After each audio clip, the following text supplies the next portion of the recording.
Swifters. In this video, which we're calling 2.5 of 3, we're going to complete a splash screen. We'll animate the Houses of Westeros logo so that it floats up while the Game of Thrones theme plays. If you click it before the clip of the theme is done, the theme will stop playing, and if you click the logo, it will also segue to the view controller, holding the table view with the house names. Now after we do this, I'll also demonstrate how to work with Paged JSON, but that'll be in another video. Let's code!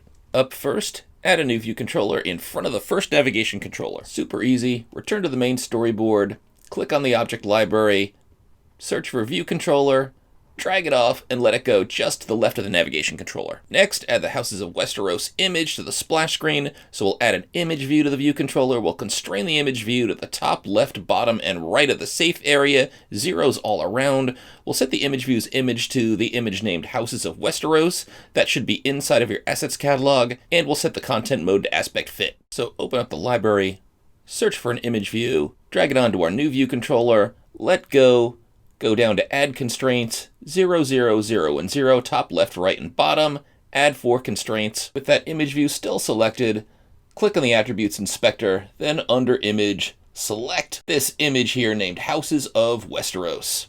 And it should automatically be set to aspect fit. Nice work. Very Thronesy. And next is question 3. Create a Swift file for this new view controller, name it splash screen viewcontroller.swift, and perform all steps needed so that this is associated with the new view controller that you just added to the main storyboard. Once again, you're an old pro at this. I'm going to put it just before viewcontroller.swift, so I'm going to right-click on houses.swift. I'm going to select new file. We are subclassing a Cocoa Touch class. Click next. A subclass should be UI view controller. Make absolutely sure you're selecting the right subclass. As I've mentioned, I've seen students struggle because they accidentally selected UI page view controller or UI table view controller.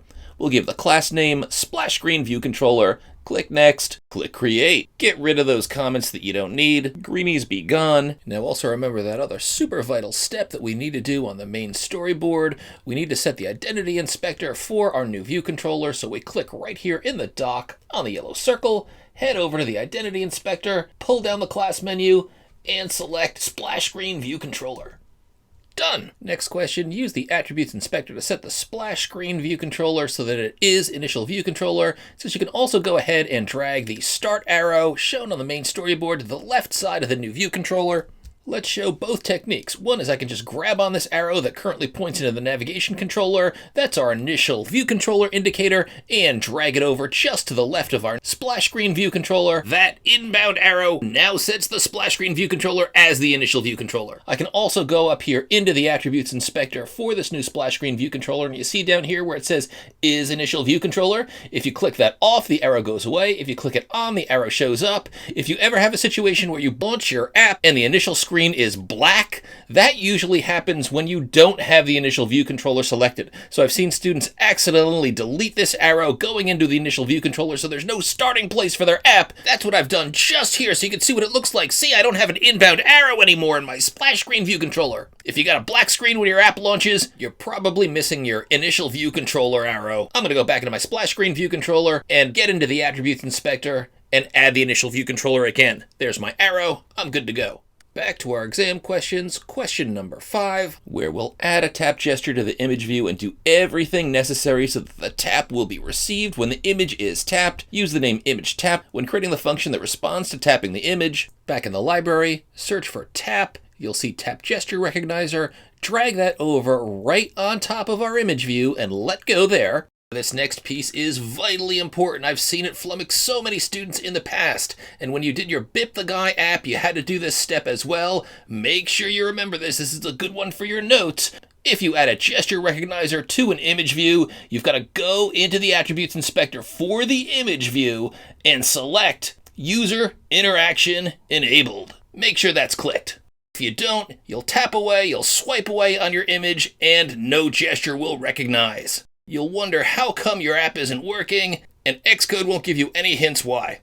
Next, let's create the IB action. Now the IB action is from the gesture recognizer, not from the image view. So we'll click on splash screen view controller option, click on main storyboard. We're in assistant editor. Then you need to go into the document outline. And the reason you need to do that is because there's no gesture that's part of the splash screen. There's nothing that you can see on the screen that's a gesture. There is a little icon up in the dock. This little guy that I highlighted here will say tap gesture recognizer. If you hover over it, you can control drag from it to create an IB action, but it's probably easiest to see what you need right here in the dock outline. So I'm going to control drag from tap gesture recognizer, drop it right at the bottom just before the last curly and splash screen view controller.swift. I'll name this image tapped. Make sure that I select the type as UI tap gesture recognizer and click connect.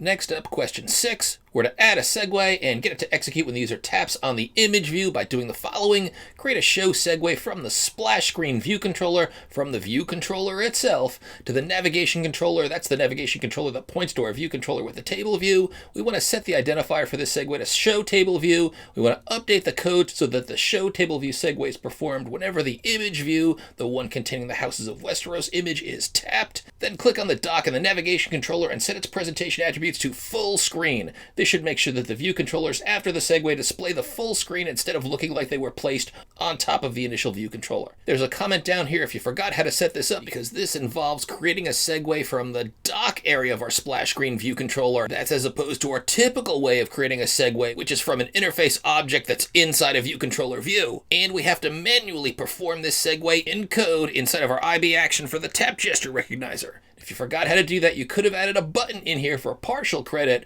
but we want you to get the full credit, so we will demonstrate this technique. Now let's head over to main storyboard. We're going to create a segue that we can call manually, not one that's attached to an interface builder object. And we do this by control dragging from the yellow ball in the dock from the splash screen view controller to the first navigation controller. This little box pops up asking me what kind of segue I want to create. I want this to be a show segue. This is now a segue that can be called to segue to the view controller that holds our table view. But to call it programmatically, the segue needs an identifier, so let's give it an identifier. We'll click on the ball in the middle of the line for this segue that you just drew. Then in the attributes inspector, we'll set the identifier for this segue to, we'll call it show table view. That's what the question asks you to do. I'm going to highlight the text for the identifier, copy it so that I can paste it in my code in just a bit.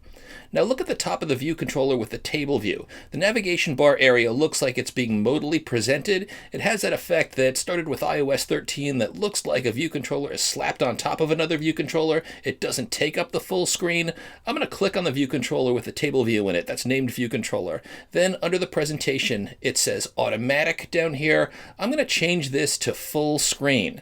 Now for some reason, it actually doesn't take away that modal style presentation, the area in the navigation controller that looks like it's being presented modally, but when you run, it will actually take up the full screen and you won't be able to pull to dismiss or pull to cancel. Now, when I've previously done this, I've also needed to do this in the navigation controller, although it looks like my navigation controller is already full screen. But just to double check and show you how you could do this in case you run into this problem and you want to make this full screen, I'm going to click on the yellow ball in the dock of the navigation controller, go to the attributes inspector, and yes, full screen is selected. Looks good. Now we need to manually perform this segue, so back in our splash screen view controller, inside of our IB action, image tapped, what do you suppose the function to perform a segue is called? Start type and perform. That's right, there's one called perform segue. I'm going to select this option right here. We can see that it wants an identifier. Press return to accept it. I'll type double quotes and then paste inside show table view, which was what I copied when I typed the identifier in the first time. My sender will be nil. Then I'm going to build and run. Tap on the image view. The image tapped IB action executes our show table view segue manually with the perform segue. Looking good.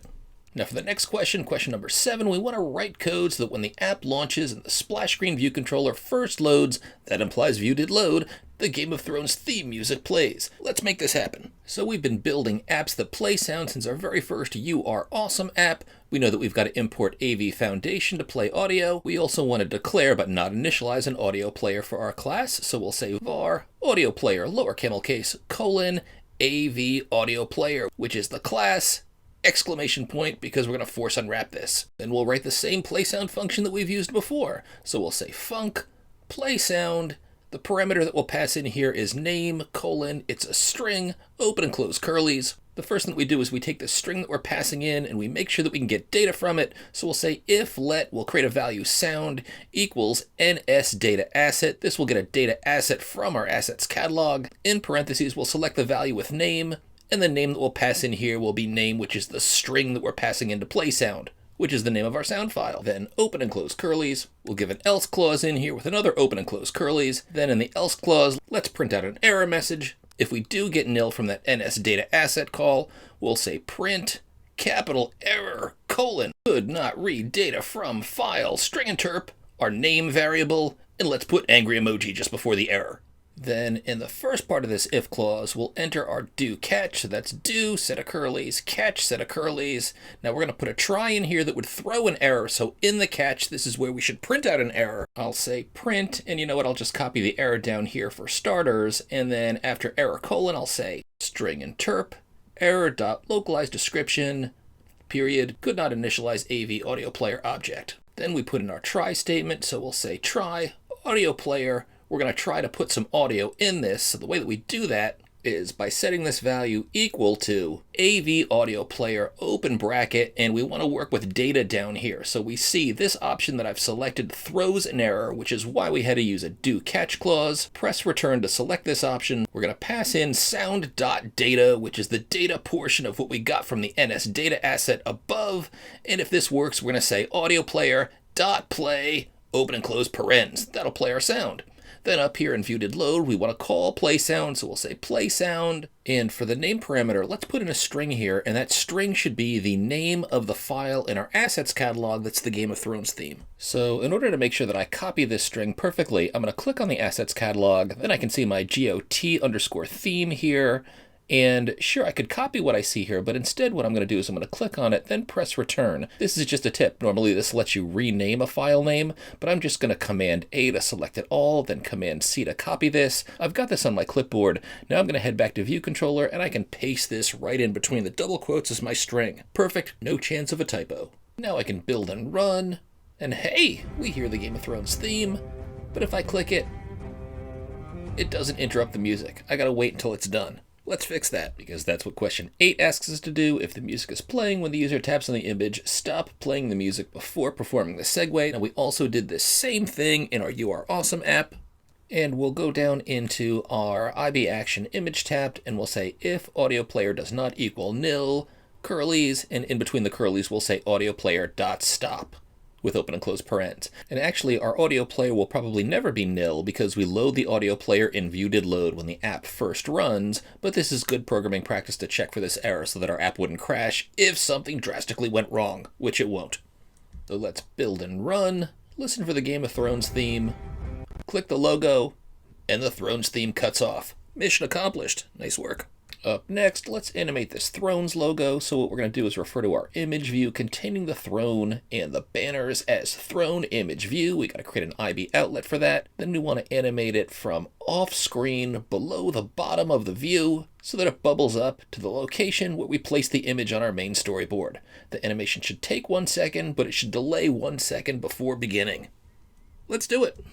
This is going to be very much like our Help Elon Musk exercise where we made rocket ships blast off from the bottom of the screen to the top. Let's first create an IB outlet for that image view. So let's option click on top of main storyboard to get into the assistant editor mode. Control drag over from the image. Let's call this throne image view. Click connect. And the work we need to do for our animation can happen right here in View Did Load. Click this X, get rid of the main storyboard. What I'm going to do is I'm going to move the throne image view off screen, just below the bottom of the screen. But before I do that, I want to save where I want my image to end up after the animation. So what I'm going to do is I'm going to say let y at start equal throne image view dot frame dot origin dot y. So that will get the vertical position of my image view right now before I move it. I'm going to move this immediately off screen, and since it happens in View Did Load, you're not going to see any kind of flash. You're never going to see the throne at its initial y at start position. So on the next line, I'm going to say throne image view dot frame dot origin dot y equals, and then I'm going to put the top, which is origin dot y, of my throne image view at the very bottom of my current view controller. So I'll say self.view.frame.height. That means that my image view starts just off the bottom of the screen so you can't see it. Then remember how we animate things. So we say UI view.animate. We get a bunch of different options in here, and let's see, I'm not sure which one. It doesn't look like I've got any that have precisely what I want. What I want to do is I want a duration. I also want a delay in here. Then I just need a block for my animation code. So I'm going to select this one up top that looks like it's got a time interval, a delay. It's got options in a completion handler, but I can just get rid of those. So I'll press return, and the instructions in the exercise said that the animation should take 1 second, but it shouldn't start until after a delay of 1 second. So for with duration, I'll put 1.0. For my delay, I'll put 1.0. That means that it'll wait 1 second, and then my animation will take 1 second. I'm going to delete my options. I don't need them. Just make sure that you don't have an extra comma in there. For animations, I'm going to put open and close curly. Remember, what we put in here is going to be the ending state where things should end up after that 1 second of animation. So we're going to move them to this location over 1 second. That's what's going to cause the animation. And I don't need a completion handler here, so I'll highlight and delete that. Inside the curlies, what I want to do is I want to move my throne image. So I've got to say self.throneImageView.frame.origin.y, and I'll set that equal to y at start. That's the original location that I had on the main storyboard. It'll take 1 second to move there. After waiting 1 second in the delay, that's all I need to do. Even though I need self in front of throne image view because it's a property of the class, I declared y at start inside of this function, so I don't need to put self in front of it. Build and run. Hammer time. We hear the throne's music. We see it animating up. I can click on it. Music stops. Looking good, Swifter. I'm going to show you how to do Paged JSON, but I'll do that in one more video after I post this one. Keep at it.